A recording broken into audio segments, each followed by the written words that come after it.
Hello friend, मैं हूँ enema कुमारी। मेरी इस ब्लॉग में आप सभी का स्वागत है। मैं अपनी मन की बातें आपके सामने रखती हूँ। मैंने हर परिस्थितियों का सामना किया है और आगे भी करती रहूँगी हर परिस्थितियों का सामना। मेरे पास जीने की कोई वजह नहीं है, बस वजह है एक हम और एक मेरे ये भगवान, जिन्होंने मुझे अपने हाथ को अभी तक संभाला है, मर्यादा बनाए रखा है उन्होंने।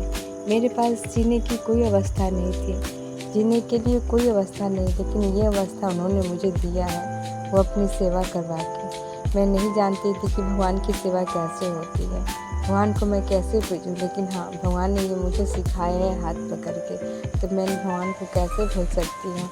ज़िंदगी जीने के लिए मेरे पास कुछ भी नहीं है अब इनके अलावा, इनकी सेवा के अलावा।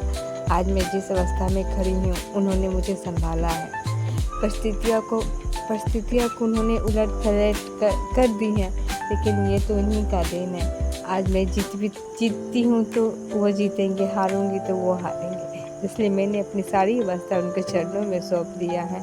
कहते हैं कि ज़िंदगी ऐसी चीज़ होती है ना, जो आपके हाथों में नहीं है। कर्म आपके हाथों में है, आप अच्छा कर्म करोगे तो आपके हाथों में, लेकिन ज़िंदगी आपके हाथों में नहीं होती है। वो तो ऊपर वाले की देन है, जो हम जीते रहते हैं। मैंने अपनी तमन्नाओं को बहुत करीब से देखा है। मैं अपनी ज़िंदगी को बहुत करीब से देखा है। जिन के हाथों में मेरे घर वाले सौंप हैं, उन लोगों के हाथों में मैंने अपनी ज़िंदगी इतने करीब से भी मौत को देखा है। इतने करीब से ही, जैसे एक कैदी को कैद करके रखा जाए, तो उतने करीब से मैंने अपनी ज़िंदगी को उसके हाथों में देखा है। आज मुझे उस अवस्था में कभी कभी याद आती है तो मैं रो देती हूँ कि काश ये अवस्था मेरे में ना आती, पर ये तो मेरे कर्म में लिखा था और ऐसी अवस्था मेरे साथ हुई है। मैं कभी भूल नहीं सकती हूँ। आज मैं जहाँ पे हूँ, वहाँ पे लोगों ने मुझे बहुत कुछ सुनाया, पर मैं कभी भी रुकी नहीं।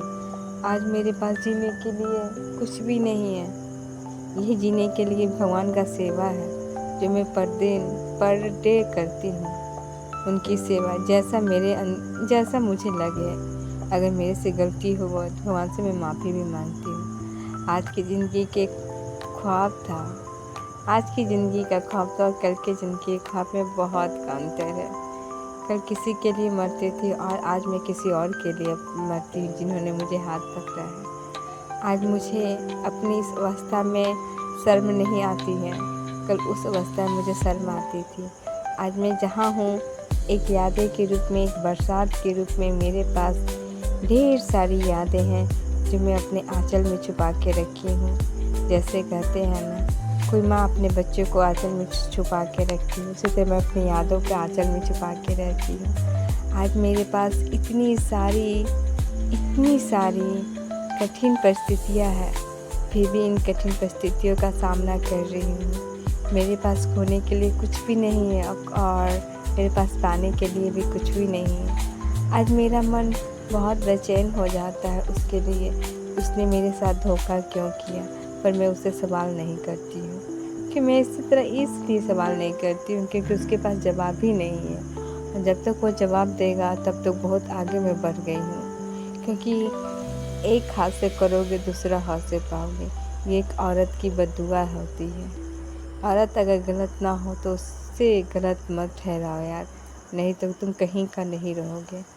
आप किसी के रिश्ते को लाछन लगाते हो, कल आप ही किसी रिश्ते में लगोगे तो आप में भी लाछन लगाया जाता है। ऐसी परिस्थितियाँ नहीं लाना चाहिए किसी औरत को।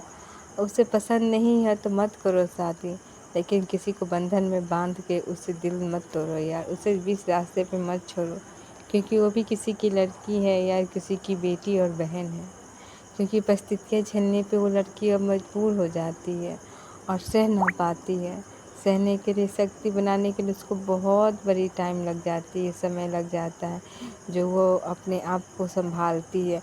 पर ऐसा मत करो किसी लड़की के साथ। मैं क्या, किसी भी लड़की के साथ मैं कहती हूँ, अगर ज़िंदगी में आप किसी लड़की का हाथ थाम नहीं सकते हो तो उसे, भाई हाथ थाम नहीं सकते हो ना, तो छोड़ भी मत देना यार उसे।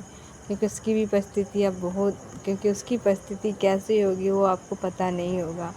क्योंकि वो एक लड़की होती है ना, अपनी ज़िंदगी की एक माहौल बनाना, क्या करना क्या नहीं करना, बहुत कुछ सोचती है। जब वो एक समझदार औरत में बदल जाती है तो वो सबके लिए सोचती है, बस अपने लिए नहीं।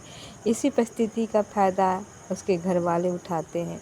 क्या हमारे में और उस घर वाले में कोई अंतर नहीं है क्या? हम उसके लिए सोचते हैं, क्या वो हमारे लिए कभी नहीं सोच सकते? नहीं सोच सकते, क्योंकि उसे बस अपने हित की रक्षा करना होता है। उसे परिस्थिति की रक्षा करना नहीं होता, वो बस अपने लिए सोचता है, दुनिया के लिए कभी नहीं सोचता वैसा आदमी।